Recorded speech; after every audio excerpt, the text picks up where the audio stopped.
maka itu merupakan hadiah terbaik. Bahkan bisa jadi lebih baik daripada pahala umrah yang diberikan kepada orang tua. Tapi anak yang memberikan pahala umrah itu tetap banyak melakukan dosa dan maksiat. Maka anak yang taat kepada Allah, dengan ketaatan itu, dia niatkan bahwasanya, ya Allah, saya taat ini karena buah dari pendidikan orang tua saya. Dan saya ini taat, ya Allah, supaya bisa menjadi keberkahan bagi orang tua saya. Maka itu jauh lebih baik daripada orang yang mengumrohkan orang tuanya, tapi setelah mengumrohkan, dia melakukan banyak kemaksiatan dan dosa setelah itu. Dua contoh di atas tidak sama.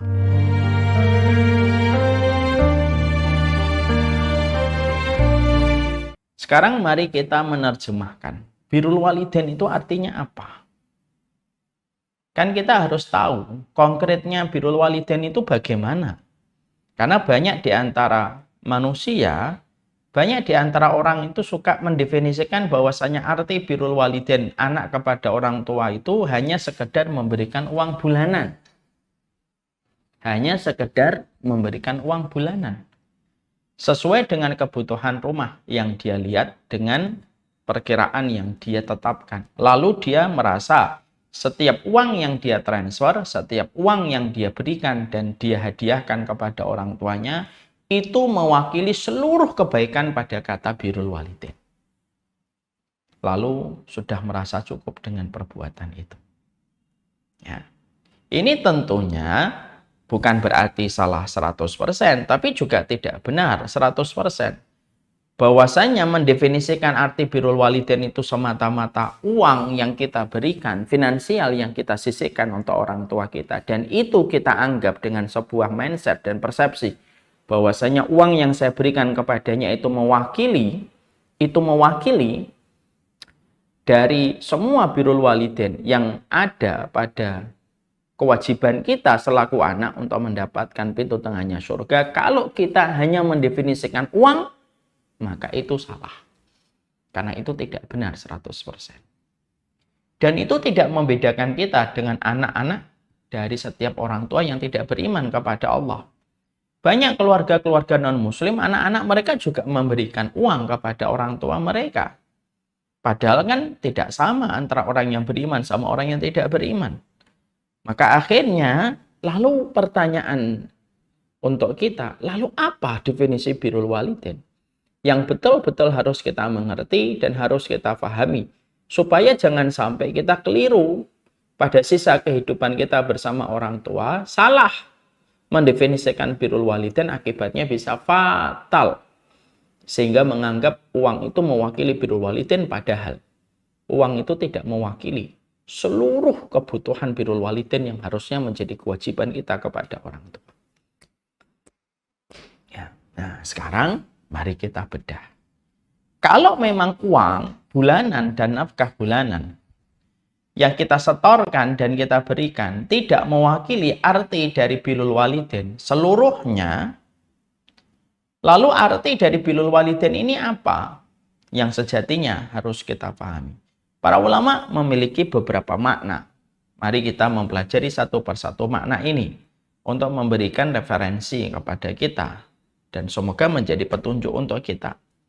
Yang pertama, para ulama itu mengatakan arti birrul walidain yang pertama itu adalah bagaimana setiap anak.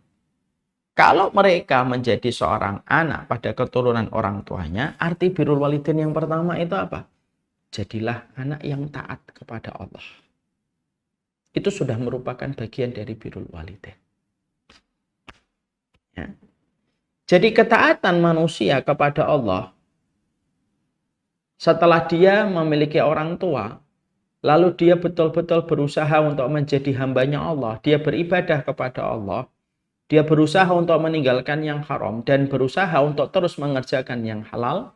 Ketaatan anak dalam hidupnya yang menjadikan dia betul-betul berupaya untuk memberi komitmen meninggalkan dosa-dosa besar yang ada pada kehidupannya, maka komitmen manusia untuk meninggalkan dosa itu merupakan bagian dari birrul walidain. Karena hadiah yang paling bermanfaat bagi orang tua itu bukan sekedar mobil dan rumah, tapi hadiah yang paling bermanfaat itu ketaatan anak kepada Rabbnya. Kalau anak itu sudah taat kepada Allah, berarti orang tuanya sudah lepas atau sudah melaksanakan kewajibannya kepada Allah, dan dia tidak terkategori sebagai orang tua yang buruk di hadapan Allah ketika memiliki anak yang berkomitmen untuk taat, karena dia tahu ketaatan dia sebagai anak dan kedosa dia sebagai anak itu bisa mempengaruhi bagaimana posisi dan kedudukan orang tuanya di hadapan Allah.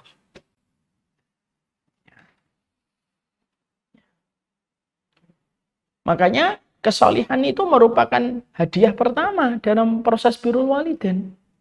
Jadi kalau ada seorang anak, dia sering memberi hadiah kepada orang tuanya, finansial, uang setiap bulannya, dengan angka yang fantastik, tapi ternyata dia tidak memperbaiki hidupnya, masih sering melakukan kemaksiatan, masih sering melakukan dosa, maka pada dasarnya dia meninggalkan kewajiban pertama yang cukup penting sebelum kewajiban dia memberikan hadiah dan finansial kepada orang tuanya. Apa itu?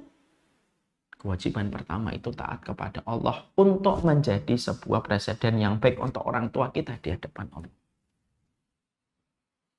Ya. Makanya kita menjumpai kalau kita sudah taat, orang tua kita lepas dari berbagai macam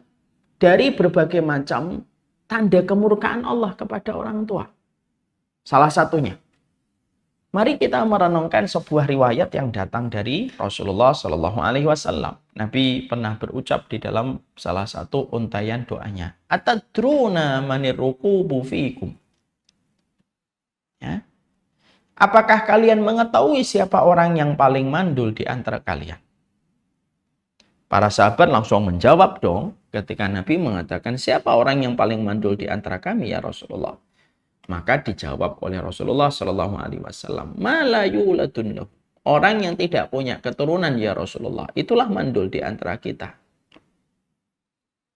Lalu Rasulullah mengatakan, la ar-ruqub min ummati alladzi lam yuqaddim, ya, alladzi lam yuqaddim min waladihi syai'an fi sabilillah. Orang yang mandul itu, kata Rasulullah, di antara umatku adalah orang yang Allah berikan kepadanya anak, tetapi anaknya tidak bermanfaat untuk agama Allah. Ini orang yang mandul. Ini orang yang mandul. Orang tua yang mandul. Berarti kalau ada seorang anak, dia taat sama Allah, anak ini, beribadah kepada Allah, membantu dakwah sesuai dengan kemampuan dia. Karena dakwah itu tidak selalu menjadi kewajiban seorang guru. Dakwah itu tidak selalu dipikul setiap orang atau setiap ustadz.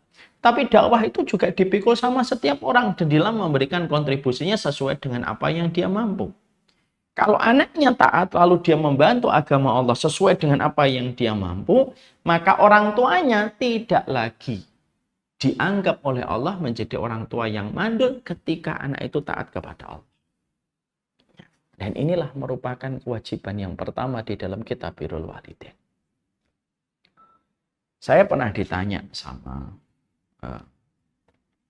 seorang akhwat. Beliau mengatakan begini, Ustadz, saya belum bisa memberikan biaya umroh untuk orang tua saya, Ustadz. Saya sedih. Banyak teman-teman saya sudah bisa mengumrohkan orang tuanya. Saya belum mampu mengumrohkan orang tua saya. Ada tidak amalan yang bisa saya hadiahkan kepada orang tua saya? Setidaknya seimbang dengan keutamaan saya memberikan umroh kepada mereka. Saya jawab, saya bilang, kalau kamu taat sama Allah, menutup auratmu, menjaga kehidupan fitrah kesucianmu, memenuhi panggilan Allah, menjalankan sunnah, maka itu merupakan hadiah terbaik. Bahkan bisa jadi lebih baik daripada pahala umrah yang diberikan kepada orang tua. Tapi anak yang memberikan pahala umrah itu tetap banyak melakukan dosa dan maksiat. Maka anak yang taat kepada Allah, dengan ketaatan itu, dia niatkan bahwasanya, ya Allah, saya taat ini karena buah dari pendidikan orang tua saya, dan saya ini taat ya Allah supaya bisa menjadi keberkahan bagi orang tua saya. Maka itu jauh lebih baik daripada orang yang mengumrohkan orang tuanya, tapi setelah mengumrohkan, dia melakukan banyak kemaksiatan dan dosa setelah itu. Dua contoh di atas tidak sama. Karena yang pertama lebih baik daripada yang kedua. Banyak anak yang mereka mengumrohkan orang tuanya, tapi anaknya masih makan riba, masih melakukan dosa. Bahkan tidak sedikit mereka mengumrohkan orang tua, tapi juga mereka masih melakukan zina, melakukan perbuatan dosa besar. Insya Allah umrohnya tetap sah kalau memang datang dari harta yang bersih. Tapi anak yang melakukan dosa itu mempengaruhi kedudukan orang tuanya di hadapan Allah. Ini loh yang menjadi perhatian kita yang pertama. Arti birrul walidain itu taatlah engkau kepada Allah. Supaya orang tua kita mendapatkan positioning yang bagus di hadapan Allah ketika mereka meninggalkan keturunan yang taat kepada Allah. Ini yang menjadikan kita harus mengerti. Makanya akhirnya kembali ke tadi. Berarti ketaatan kita itulah yang menjadi hadiah yang terindah bagi setiap orang tua kita. Kalau ada di antara seluruh perawat yang ada di sini, dia punya orang tua, gajinya dia menjadi seorang perawat, masih hanya cukup untuk keluarganya, belum bisa menabung untuk orang tuanya memberikan umroh. Kalaupun engkau belum bisa mengumrohkan ibumu, kalaupun engkau belum bisa memberikan haji, hadiahnya haji kepada bapak dan ibumu, maka taatlah kepada Allah. Ketaatan kita selaku anak bisa jadi lebih besar daripada pahala umrah yang kita berikan. Dan itulah penjelasan para ulama. Terutama ketika orang tua kita sudah wafat. Kalau orang tua kita sudah wafat, itu lebih-lebih lagi. Tidak ada hadiah yang paling indah kecuali adalah ketaatan kita selaku anaknya. Tidak ada kado yang bisa kita berikan sama orang tua kalau orang tua kita sudah wafat kecuali satu kadonya, yaitu adalah bagaimana kita berbuat ketaatan. Lalu ketaatan itu kita sampaikan kepada Allah. Ya Allah, saya itu bisa taat, bisa mengenalmu, bisa mengenal Rasulmu, saya bisa sholat, saya bisa melaksanakan ini karena apa yang diajarkan kepada orang tua saya, kepada saya. Ketaatan anak setelah ditinggalkan wafat bapak dan ibunya, maka itulah kado terindah yang tidak dibungkus dengan pita kado, tapi pasti disampaikan oleh para malaikat kepada orang tuanya di dalam kubur. Makanya maaf ya bapak dan ibu, saya pernah nyampaikan begini kan, ada dua waktu yang sangat istimewa. Ada dua waktu yang sangat istimewa.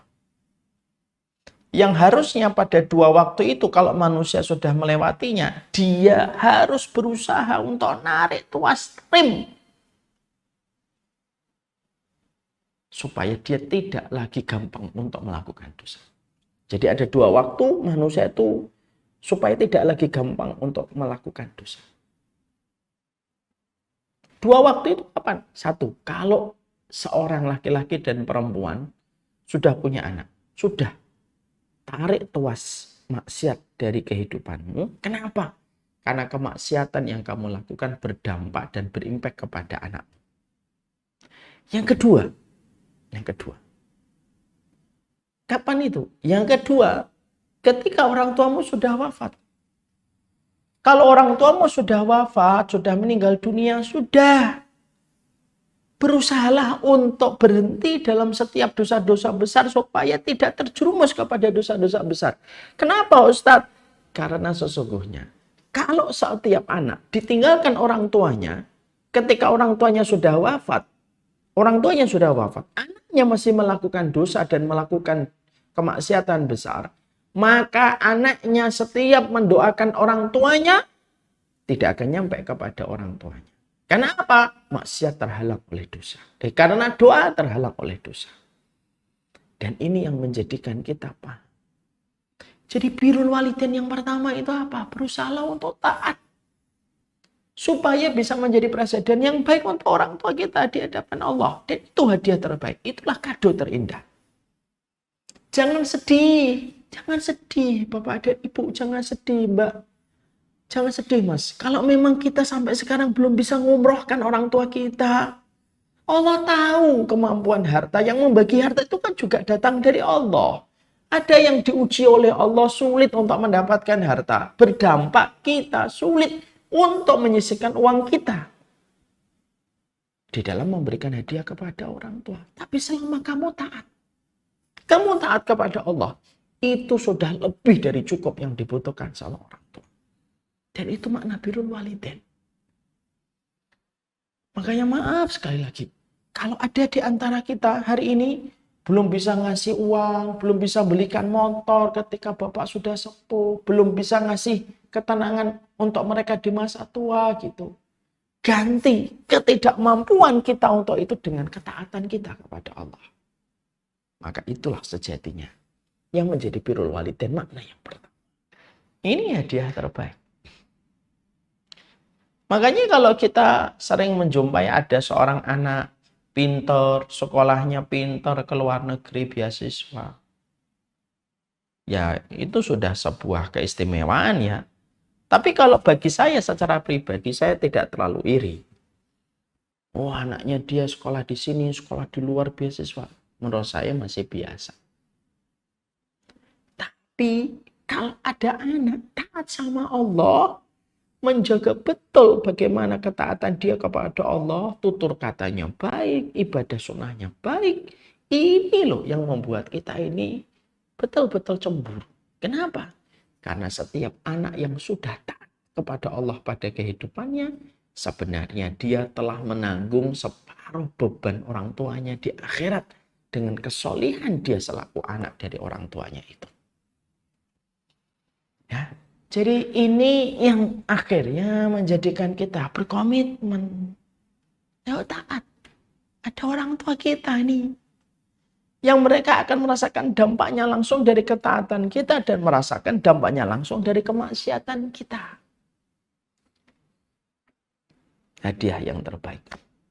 Yang pertama kepada orang tua itu adalah berusahalah untuk taat. Bagi yang belum menutup aurat. Bismillah, ayo tutup auratnya. Bismillah karena Allah. Yang kedua, karena tidak ingin memberikan beban berat bagi bapaknya nanti di hadapan. Bagi yang masih ada dengan berbagai macam dosa, tinggal. Bagi yang masih terlibat hubungan-hubungan haram, hentikan. Bagi yang masih memakan riba, mintalah kepada Allah untuk mampu berhenti dan segera meninggalkan itu. Kenapa? Supaya jadi hadiah terbaik untuk orang tua kita. Supaya menjadi hadiah terbaik untuk orang tua kita. Karena hadiah terbaik itu adalah ketaatan dan kesolihan kita selaku seorang anak. Ya, itu makna birrul walidain.